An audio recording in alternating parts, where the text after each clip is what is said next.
সম্মানিত শ্রোতাবৃন্দ এবং সুপ্রিয় শিক্ষার্থী যারা আমাকে দেখছেন, সবাইকে ড্রিম প্যারাডাইস টিচিং এর পক্ষ থেকে আন্তরিক অভিনন্দন ও শুভেচ্ছা। আসসালামু আলাইকুম ওয়া রাহমাতুল্লাহি ওয়া বারাকাতুহু। আমি আজকে আপনার সাথে আলোচনা করছি বিভিন্ন বোর্ডের গুরুত্বপূর্ণ সেট ও ফাংশন অধ্যায় থেকে আসছে এমন কিছু বহু নির্বাচনী নিয়ে। এই বহু নির্বাচনীগুলো সেট ও ফাংশন সম্পর্কে না জানার কারণে দেখা যায় যে 2-4-5 মিনিটও একটা বহু নির্বাচনী করা সম্ভব হয় না, অথবা অনেকেই বহু নির্বাচনী রেখে চলে আসে আন্দাজের উপর দাগিয়ে। তো এর ফলে পরীক্ষায় সঠিক হওয়ার সম্ভাবনা খুব কমই থাকে।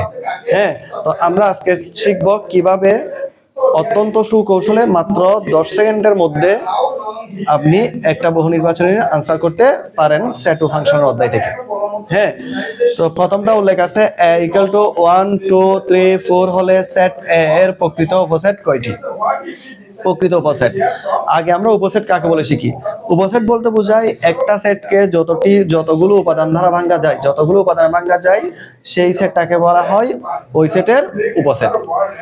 একটা সেটকে যতটা উপাদানে বা যতটা ভাবে ভাঙা যায় সেই উপাদানগুলোকে বলা হয় ওই সেটের উপসেট।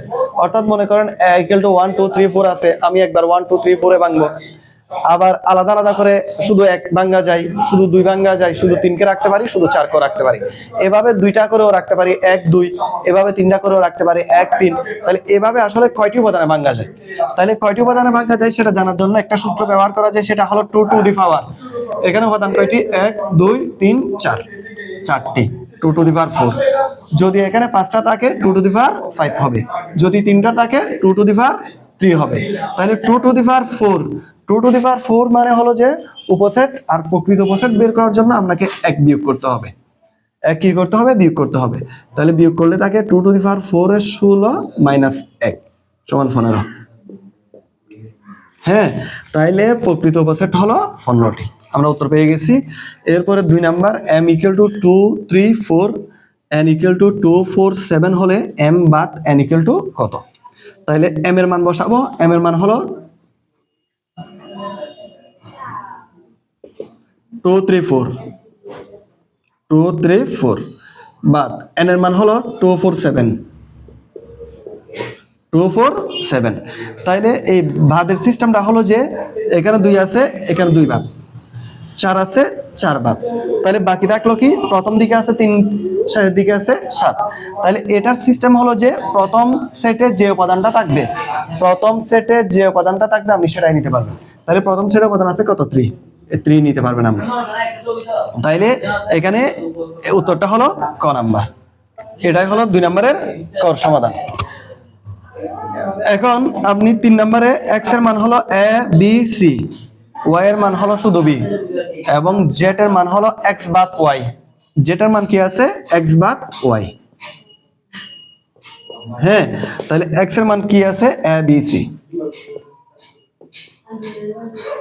বাদ y এর মান কি আছে? y এর মান আছে শুধু b, শুধু b। তো y এর মান যদি শুধু b হয় তাহলে আমি x বাদ y করলে কার মান পাবো? z এর মান পাবো। তাহলে এই বাদের সিস্টেম একটু আগেই করছি, b b কাটা, থাকলো কি? a R c, a R c। বিষয়টা আশা করি বোঝাতে পেরেছি। এর আগে আমি অঙ্কটা করে দিয়েছি। তাহলে b b কাটা গেল, থাকলো কি? a R c।